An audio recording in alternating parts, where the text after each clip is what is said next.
Well, folks, welcome to one more edition of Politics and Random. Egberto, Willies, your host. Thank you so kindly for being a part of the show. We are going to have a great show for you today. We have a great interview with a farmer. I hope some of our farmers are in the chat today so they can hear some rational thinking. But anyway, welcome aboard Melanie Keelan from Barcelona, Spain, Bridge MCP from Binghamton, New York, upstate New York. And we also have, of course, May Wood from Long Beach, California. We have in the house Yvette Avery Herod from Atlanta, Georgia. We have AVQ, El Senor Michael Rudnin from Brooklyn, New York. We also have Eric Hayes from Atascocita, Kingwood. If anybody else is in the house, please go ahead and make yourself known so that we can salute you. We always like to make sure and salute our folks. Anyway, we're going to have a great show for you today. It's on. You know, Donald Trump still doesn't know that he's behind in the polls. Can you believe that? He still thinks that the polls are, well, you know, we're doing fine. We're still ahead by a bunch. And, you know, on Twitter, they're actually showing some tweets with the big crowd that he has in Montana. And if you go ahead and do it per the square inch, you realize that it's a small area with a small crowd with the intent to make it seem like it's bigger than it is. The man is falling fast. The campaign is imploding fast. And, you know, I wrote a tweet earlier today because, you know, if you take a look at it's almost like the media, whenever things are going well for Trump, they're always ready to call it out right away. Things are going great for Trump. But whenever it has to do with reality now, they are a bit slower in mentioning what's actually happening, right? So, you know, I just kind of put out a tweet out there. I'm trying to see if I can find what I said. Maybe it's in replies. I don't know where did I put that tweet? Because I want to show it, because you know what? I get tired often of how the media is covering stuff. I mean, we also take a look at how they're covering right now. The Israeli jails are going through a whole lot of stuff where they really, they're doing what would definitely be called war crimes. Nobody talks about it. You don't hear anything about it, right? It is like nothing. It's like, oh, we're not doing anything. We're not doing anything. You know, earlier today, somebody put out there, an economist. I don't remember his name right now. Let me go ahead. Maybe I can pull his name out from here. He said that maybe the reason Trump is getting the amount of coverage he's getting on TV, it's because it's good for it. And it's true. That is not conjecture. It is near fact. And let me put that up on the screen. It's near fact that, remember, former CBS CEO Moonves said the following about his network covering Donald Trump. It may not be good for America, but it's damn good for CBS. Yes, he said that.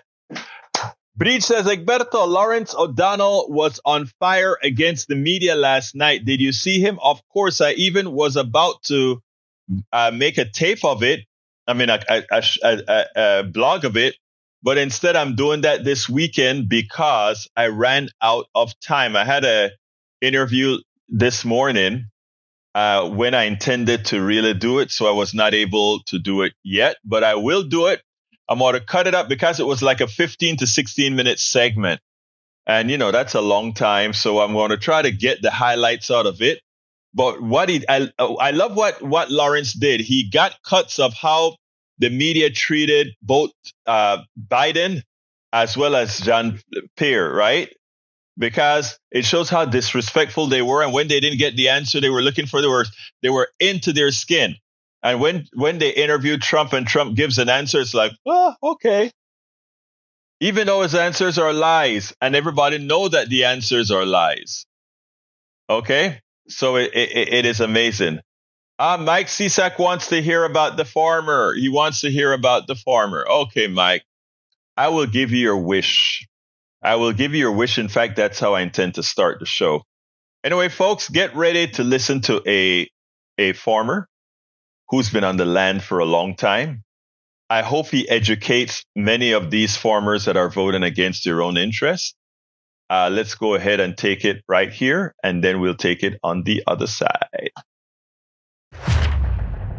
Welcome to another edition of Politics Done Right. I'm Egberto, Willies, your host. Today, I am extremely happy because we're going to touch a section of this country that is very misunderstood. We're going to touch a section of this country that many a times vote against their own interests, their own well-being.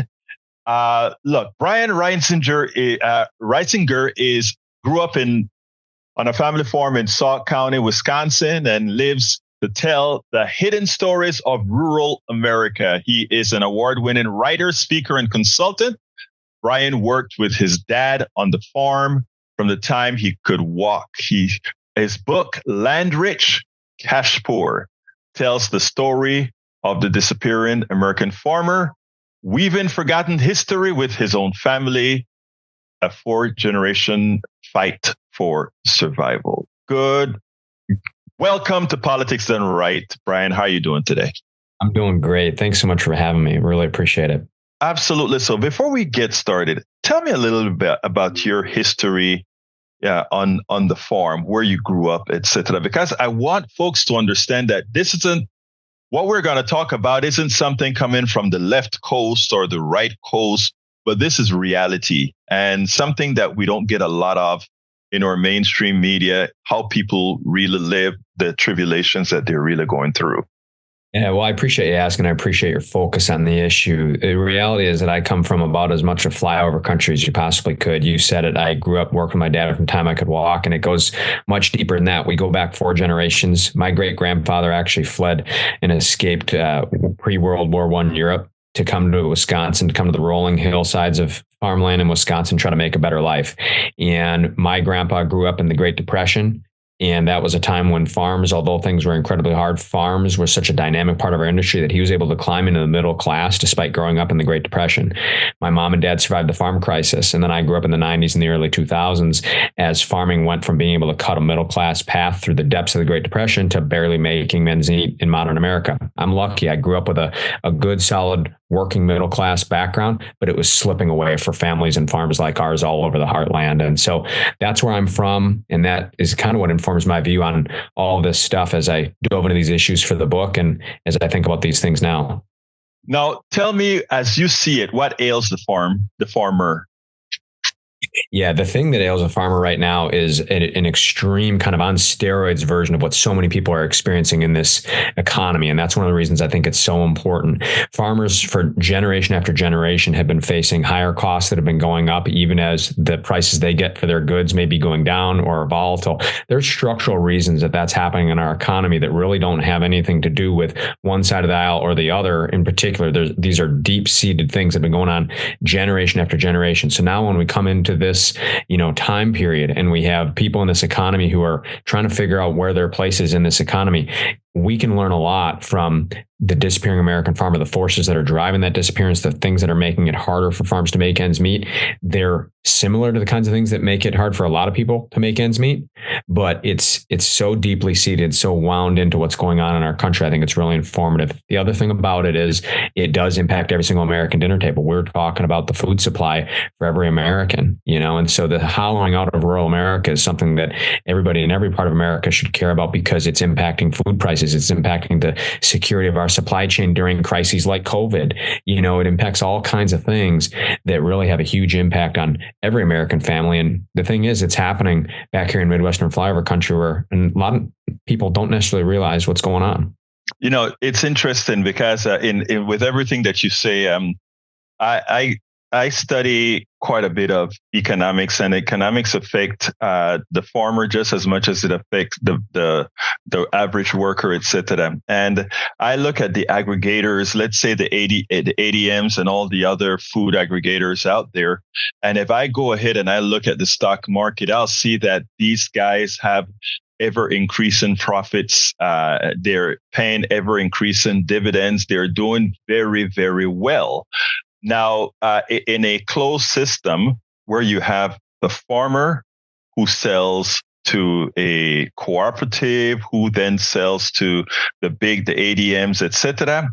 If everybody in that chain, they're working under our economic system to increase profits, to increase all these other things, somebody gets squeezed. Somebody's profit is money not earned by others. And the way I see it, and you explain to me if I'm wrong here, you are the genesis of the food supply. And if you are the genesis of the food supply, it behooves me an economic system that says the one who produces isn't the one who profits most from that product or that service. Explain. Yeah, the reality is there's a very big disconnect between what farmers get for their goods, their products, and their crops, and what consumers pay, whether it's in the grocery store or at the restaurant.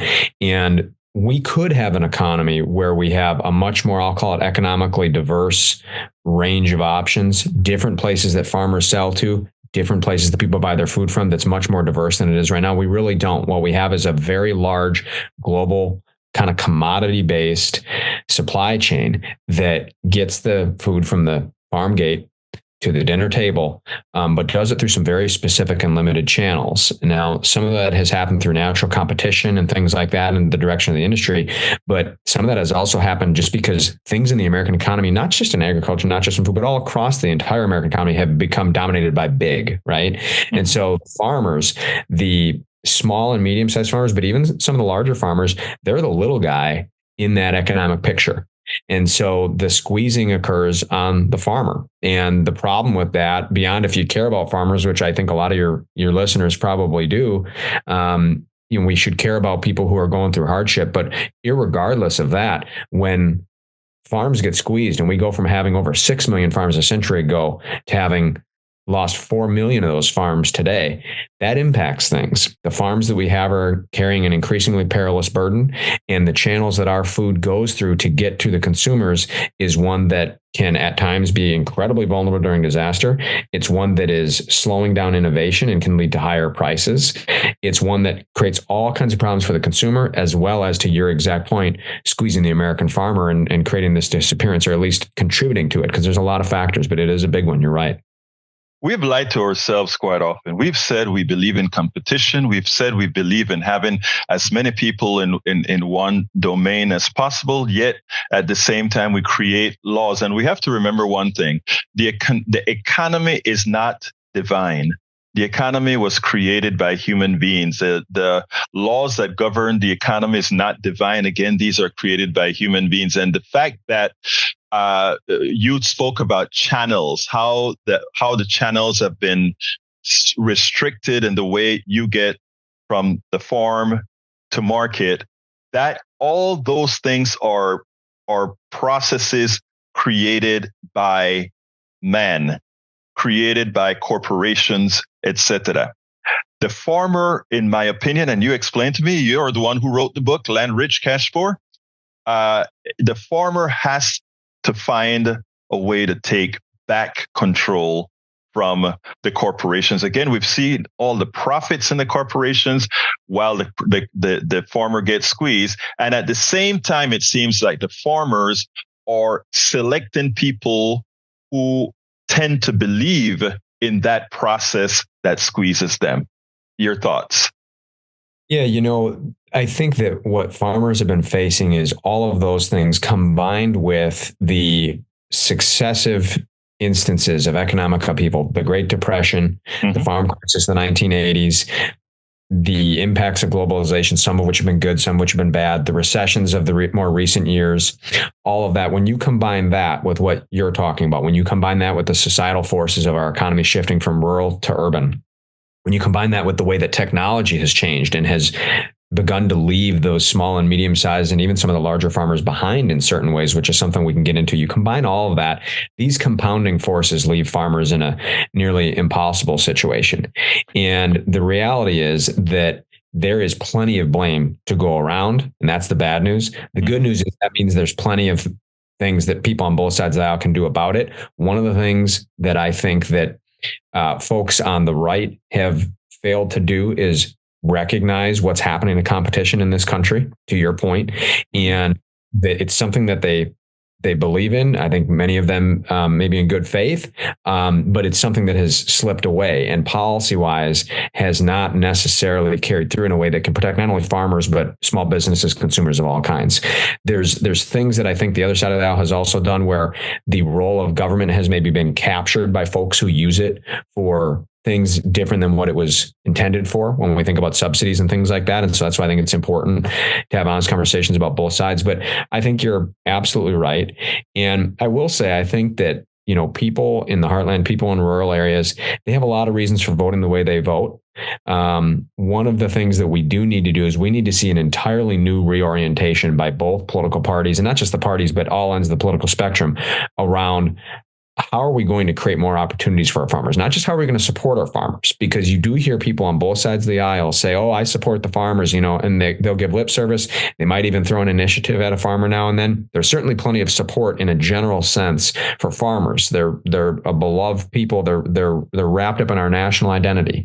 So I'm not going to say that nobody cares about the farmers, but I will say that I don't think our policy has been geared toward actually making a difference.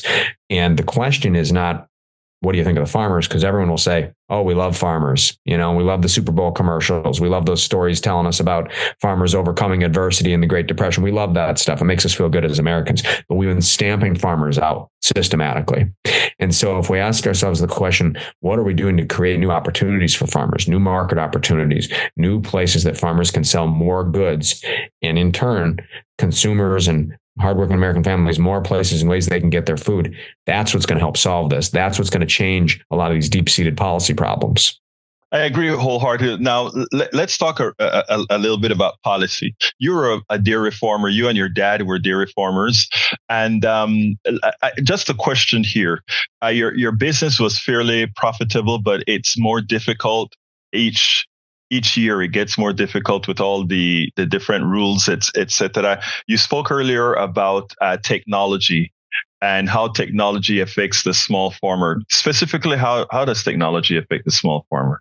Yeah, absolutely. It's a really great question. A note on how my background informs it. You're absolutely right. My dad was a dairy farmer.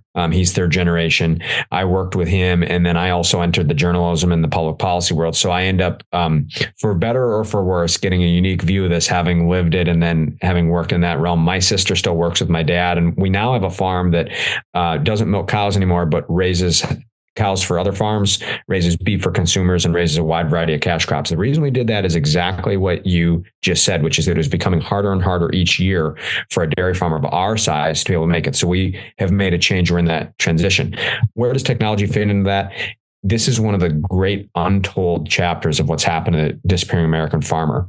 People remember the farm crisis in the 1980s, and that it was its own little depression just for rural communities.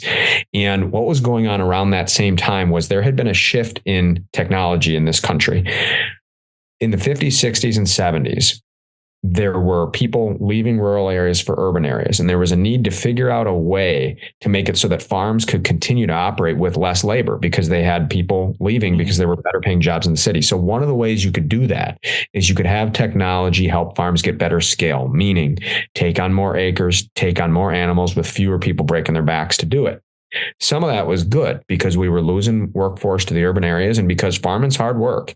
And man, modernizing it and help it be more efficient is a good thing in general. I think we can all agree on some amount of that. But what happened is it went so far.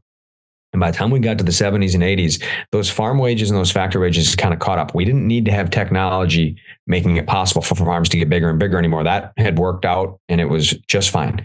The technology was now leaving behind those medium and small size farms. What we needed was what's called scale neutral technology. That means that it's affordable enough and practical enough for farmers of all sizes. So instead of the big implements being pulled behind tractors that cover huge amounts of fields, bigger than a lot of farms have, and more expensive than a lot of farms can afford, we needed technology that was going to work for farms at all levels of that kind of chain. And we didn't have that. And by the time we got to the 70s and 80s, by the time we moved into the farm crisis, technology was leaving farms behind as well. So we got on the other side of that farm crisis. All that economic devastation came into the 90s, and the small and medium-sized farms that remained, not only had they weathered that terrible storm of the farm crisis, they also didn't have the technology they needed to be able to continue to compete in this economy. Now, so the reality is we could have had policy that mitigated that. We could have had policies that gave certain advantages for small farms. Let me say something. We always talk about security. We always talk about the national security. And we tend to look at that from a militaristic point of view, not realizing that having a diverse bunch of folks who farm. Let me give an example. Suppose we created one large farm. It would always be more efficient to have one huge farm, one manager, and everything works fine. But you shoot that manager, or that manager gets sick, or something happened. You no longer have diversity. With the lack of diversity, you kill the crop. That's why we like to have diversity in crops, diversity in all these things to ensure the sustainability over time. Now, as it turns out, there is a downside. There's an upside to having huge farms. I mean, there's an upside to having huge farms. Theoretically, prices could fall because there's less labor, efficiency of scales, etc. The price you pay are two, right? One in which we can hurt ourselves if there is a major problem. We found that with the milk industry, right? With the Similac, when the baby food industry, by concentrating that into one area, when one plant went down, it was a national issue. Same thing with farming. We could have that problem.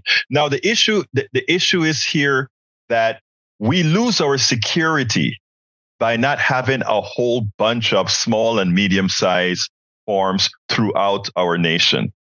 And only policy can control that, because efficiency is not the only thing we should be searching for. We should be searching for sustainability as well. And one of the problems with this efficiency is that efficiency didn't go to pay farmers for having brought us to that point. It went into the pockets of the few who controlled capital. And here's what's happening. We have had basically the holy grail of food and agriculture policy in this country has been about cheap food. Mm-hmm. And cheap food to your point, is a worthy goal. The reality is that food becoming a smaller share of household budgets is a good thing. Mm-hmm. And there's a lot of things about our system that have been a modern miracle in that regard. But when cheap food is the only thing you're going after, you lose having an economy that has a way that can be lasting and can be durable, to your point, being sustainable.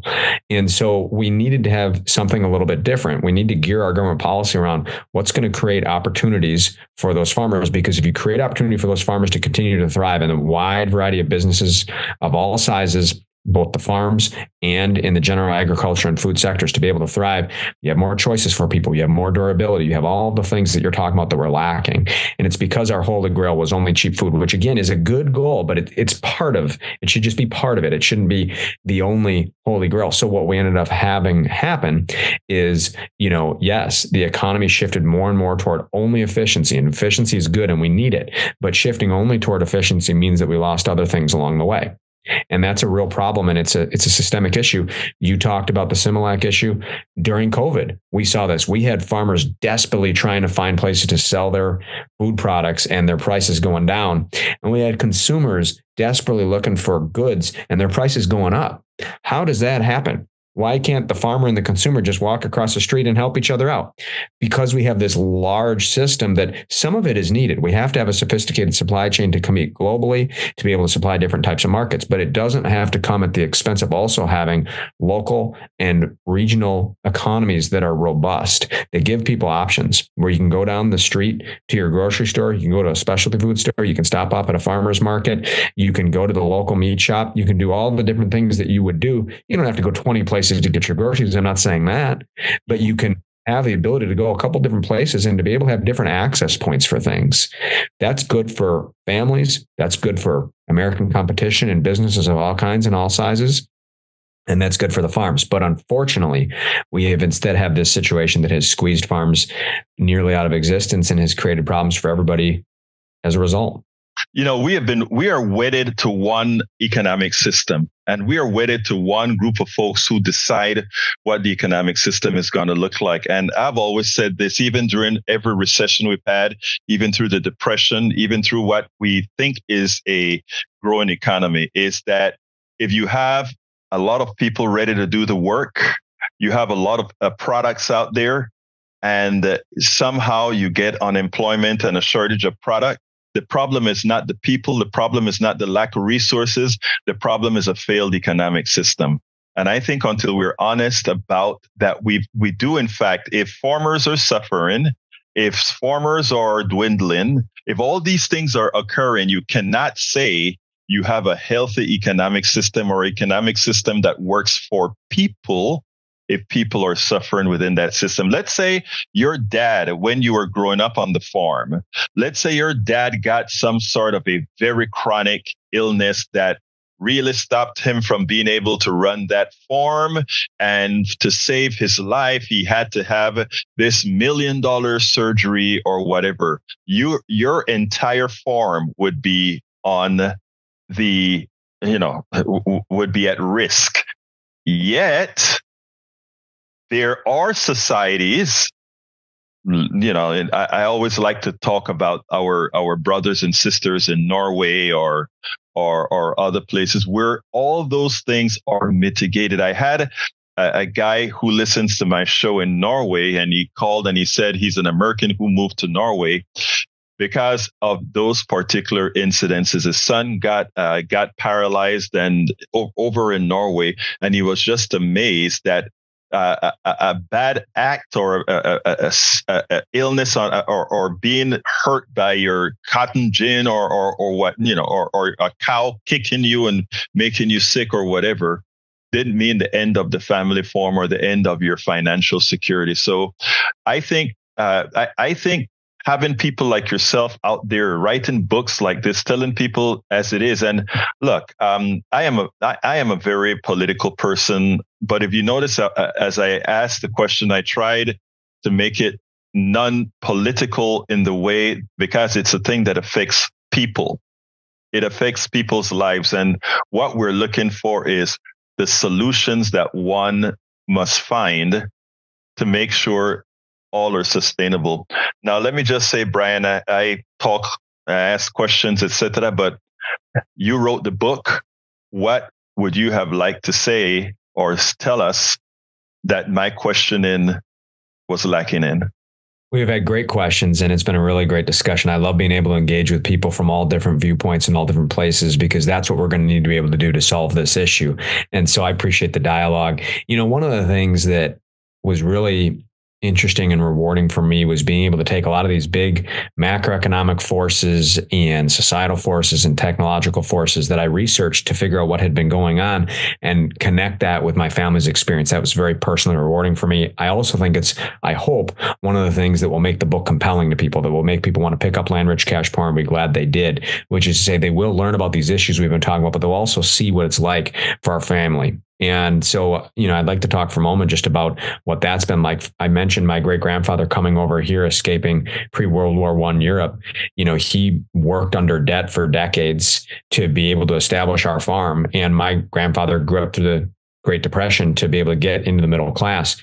Even in the modern day, I was amazed at how these big forces combined with things that happen in our life. My grandpa, when he was a man and my dad was 8 years old, my grandpa fell off a corn crib and broke his back. And my dad stepped up at the tender age of 8, and he's been milking cows and farming ever since that time to help out. When my dad was a parent and was going through kind of middle age, and I was 14 years old, my dad ended up having the need to have a really important surgery because of some internal bleeding things he was having. At 14, I stepped up. My dad was laid up for a month and a half. And you're right, these things, they put the farm at stake, and it really presses down on families like ours. And we're so grateful for the opportunity to do this and to live close to the land and to help feed the country. But also just the things that happen to a family when you're living close to the land and you're subject to the weather, the wind, the rain, the economic forces, the physical danger and the peril that can happen. it's really a rewarding thing to be able to tell those stories about what happened when people were in danger, when people overcame adversity, when people worked in ways they never thought that they could. And when we face all that wind and rain, and to be able to connect that with what's going on in the broader economy and try to reveal something to people from urban and rural America, like, that's been a really rewarding thing to be able to do. Let me tell you, Brian, teachers and farmers are the two biggest heroes, in my opinion, when we think about it. They feed us and they move us forward. They move knowledge forward. The two most important jobs in this country, in the world. Yet I believe too often they're some of the least respected. They're always given accolades. It's great to give a farmer and a teacher accolades. But when it is time to invest in doing what's necessary to make sure each of these are healthy, we find teachers scraping and we find farmers doing the same. I hope with the advent of your book, with some of what you've spoken here and going before, that people would start looking into real policies that make lives better for the farmer, the teacher, and all these people that are the heroes in our society. So with that, Brian Reisinger, author of Land Rich, Cash Poor, My Family's Hope and the Untold Story of the Disappearing American Farmer, who we don't want disappeared, folks. Let's make sure to go out and get this book. Let's make sure and support our farming community. Thank you so kindly for having been on Politics Done Right. Well, thank you for having me. It's available on Amazon and other places online now. It's going to be in bookstores August 20th. I hope that people do pick it up and help join the fight to help save our farms. I appreciate you raising the awareness of these issues, and have a great show. And folks, you're going to see all the direct links to the book right in the associated blog post for this particular program. And this will be aired on air as well. Thank you so kindly, Brian. Thanks for your time. Appreciate it. All right. I hope you enjoyed that. But willful ignorance is a bad thing. CSAC says he still hadn't heard how this guy explains the problem. The farm issue is not difficult at all, right?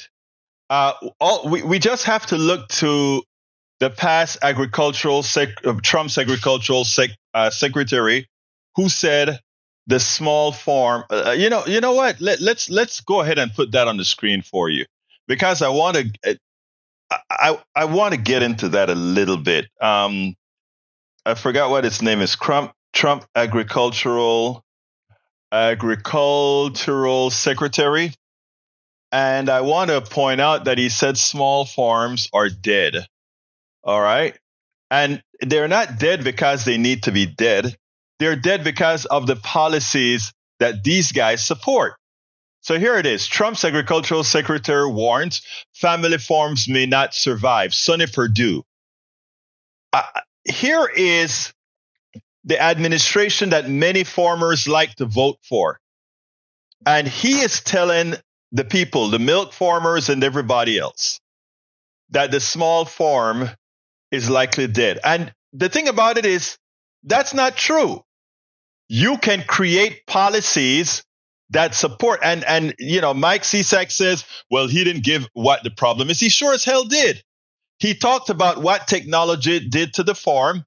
And then I came back to him when he talked about technology and said, but if we stopped, look, capitalism says whatever the market will bear, and it also says that we maximize profits and for shareholders and executives. And by that definition, the family farm is dead.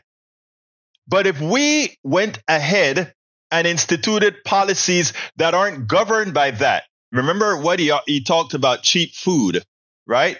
If our sole purpose is cheap food, then as efficient as we can get in any particular industry is what we'll shoot for.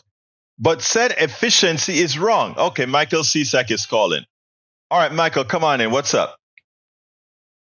Okay, okay, hold on a second. Let me go ahead and get you on the right speaker system here. Bear with me 1 second. All right, go ahead, Michael.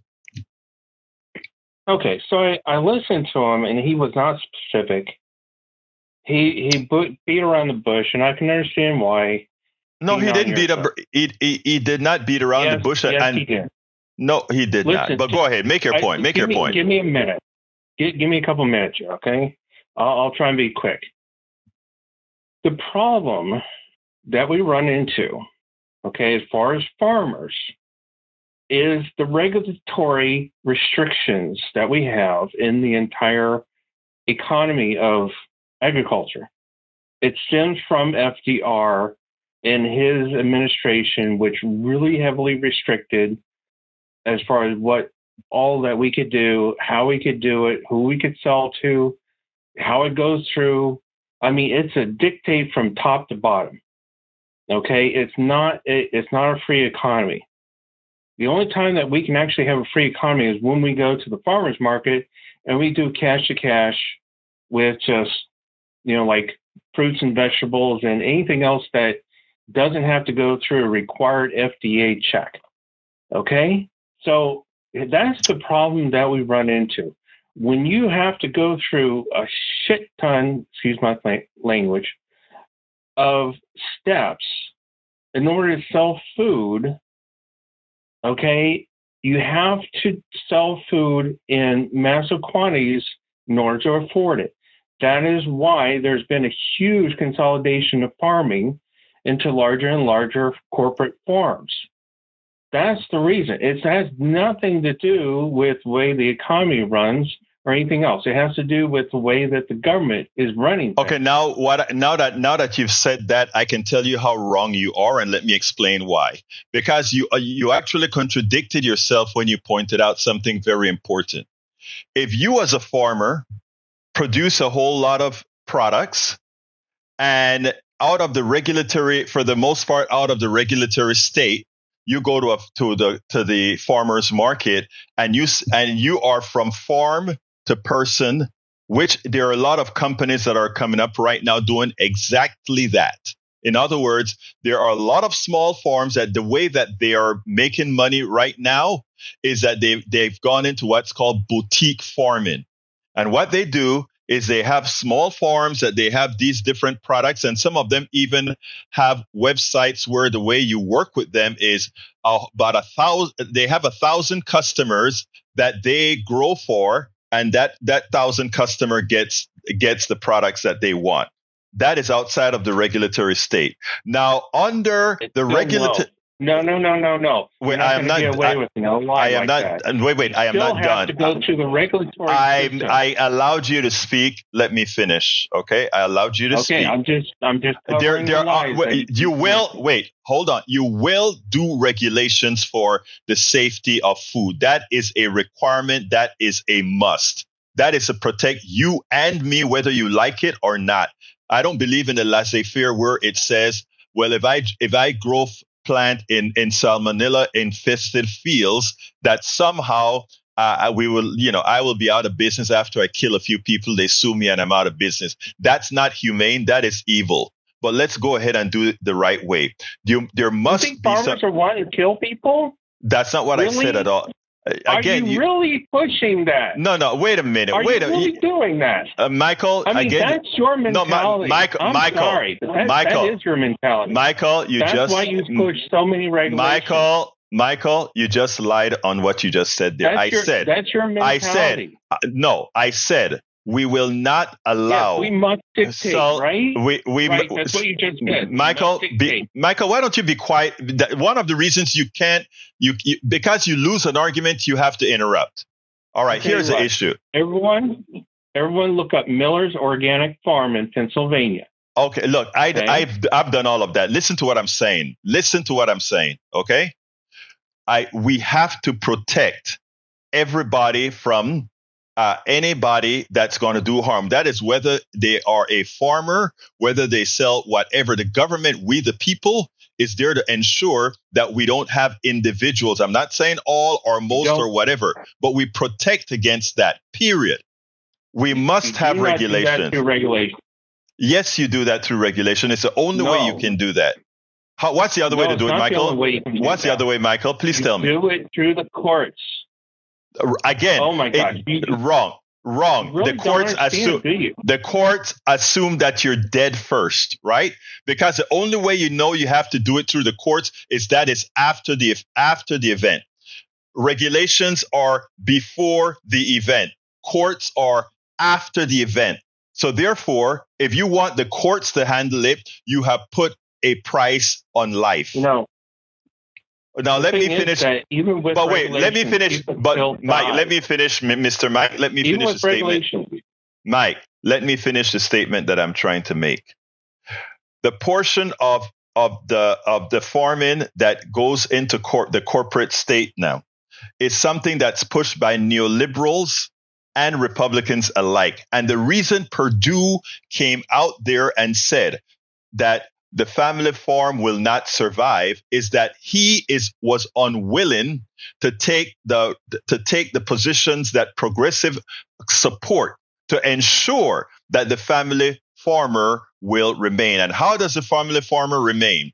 We make sure the family farmer has health care. We make sure that the family farmer can produce whatever he wants to produce. And also we make sure that we don't get monopolies where the farmer has to aggregate his corn. He has to aggregate his wheat. He has to do all these other things. We want to get rid of that to ensure the family farm's survival. I suggest you go ahead and get this young man's book. He's not a partisan person. He's a person that wants to actually get a solution. The problem is we have too many people that are voting against their own interests. Michael, let's say something real quick so I can continue with my program. So you keep talking about monopolies and all this.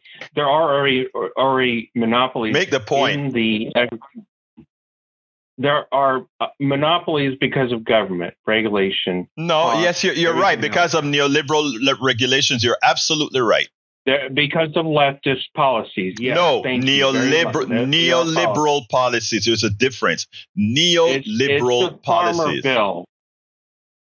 Sir, you know why there are some why the farms keep getting larger and larger?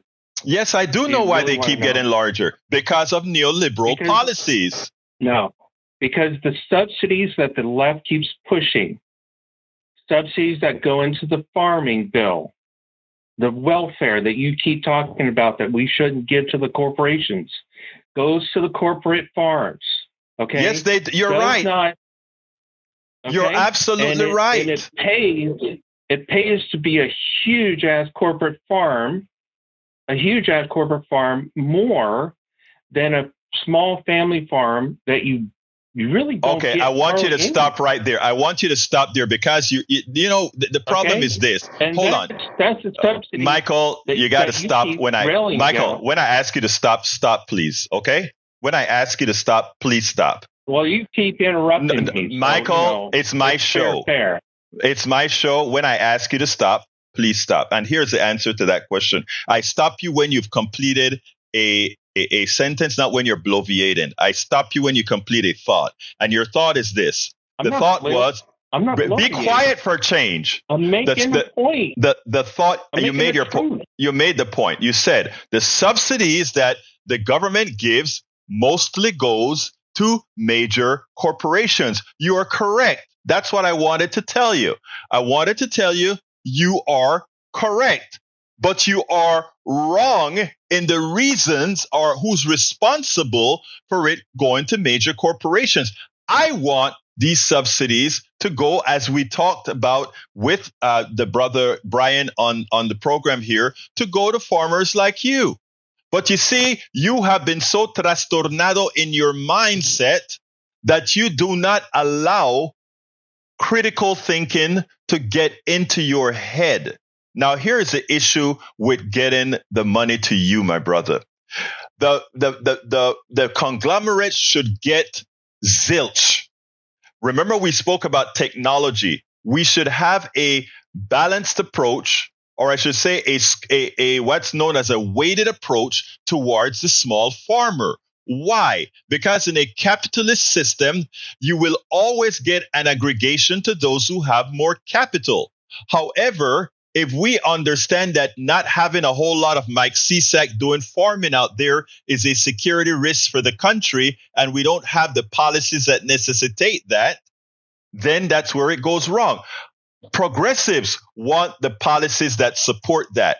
The neoliberals, which comprises both Democrats and Republicans, are the ones who funnel the monies in the way the laws are written by the corporations themselves and then passed by. You need to look up Affleck. What is it? I forgot the name of the group that goes around all the red states and pass these laws that get passed in Trump. It's not the left. It's the neoliberals. What's that? Yeah. You know what I'm talking about. Right. They make these laws, and it's then written for the states and the federal government alike. What I'm trying to tell you is this, Cisak. The problem is that group does not. They go against the Farm Bill, which is where all these corporate subsidies come from. No, they go with the farm. They go with they go with the farm bills. Here. Let me correct you. Okay. Yes. I know, because I deal with these programs day in and day out all the freaking time. The problem is, okay, the FDR Farm Bill, it has to be put through all the time. Okay, redone all the time. Okay, all the conservatives there in the government want to do away with it. They want to do away with all the subsidies. Okay, they want to go to the same system that New Zealand now has, which is a non-subsidy, straight across the board, open economy. Okay, free market economy, and they're doing extremely well now as far as their farm economies. Let me. I gotta go now, Michael. No, New Zealand. Look it up. And do what Michael just said. Look it up, because he's not going to tell you the full story about New Zealand, but look it up. It makes sense to go ahead and look that up. But anyway, let me just tell you, Mike. Mike, let me just say this, okay? Let me just tell you this, Michael. Let me just tell you this. Until you stop, and I mean this respectfully, until you stop being ideological and start being factual, you will continue to get snowed by the people you think are actually supporting you. The people that are supporting you are folks like me, not the other side. I am supporting what's best for you, not the other side that you think with the crap that they say. But we'll talk another time. Thank you for calling. You're integral. We'll talk another time. We'll talk another time. Yeah, and that ideal is really crappy, because I know that's what you think. Again, Mike, I watch Michael. I listen to what you say, and based on what you say, it's not coherent. But we'll talk another time. Thank you, brother. You have a great day. Thank you. I appreciate your call. I really do. All right, folks, we need to go ahead and continue. Look, Mike Cisak is a good guy. Eric Kay is good guys. But these guys have been tunnel visioned into an ideology that is not neither comprehensive nor does it make much sense to be able to effect reality. And it's hard to get through that ideological block. But the idea is there are many folks who are listening here who can actually see the reality. It's that simple. This is not difficult at all. No, I don't need to have farmed. I don't need to have farmed to know what the government programs are. I don't. And when I need information, I get from the experts, like the guy I brought onto the show. It's that simple. But anyway, folks, I got to get out of here. I got to go ahead and prepare my laptop, which blew up over the weekend, and send it in for repairs. But I have to try to erase the data to make sure that nobody's going to steal my stuff before I send it in. So I got to close down a little bit early. I want to ask you all to please support the program. And how can you support the program? Please go to politicsdoneright.com/support. That is the main link to support our program, politicsdoneright.com/support. And you can, we need people to go ahead and become paid subscribers of our newsletter. That help us tell the truth. including we try to educate however best we can. We bring people who know the material. So please go ahead and support us by going to politicsdoneright.com/newsletter and becoming paid subscribers of our newsletter. That will help us tell the truth and put the message out there. And again, we try to be as civil as possible with everybody. We don't intend everybody to agree with us, but the one thing is that we can all coexist. As you can see, Mike Cesek is a mainstay here. He's always here. Love the guy. We can't agree, but eventually I know that we'll come to some good spot where he sees the light. Anyway, I got to get out of here. My name is Egberto Willies. This is Politics Done Right. And you guys know how I end this baby. I am what? Out! We spend a lot of time deconstructing the news, trying to parse it into a form that everybody can understand. We try to find those little nitpicks where it flies above the fray, etc. If you really like these videos that we do, I want to ask a big favor. Please go ahead. Number 1, subscribe to our channel, and number 2, please join if you can. Thank you so kindly for watching. Keep watching. Please remember to share. We must populate the entire internet with our progressive message, a message that we know is what most Americans say that they want. So help us, please join.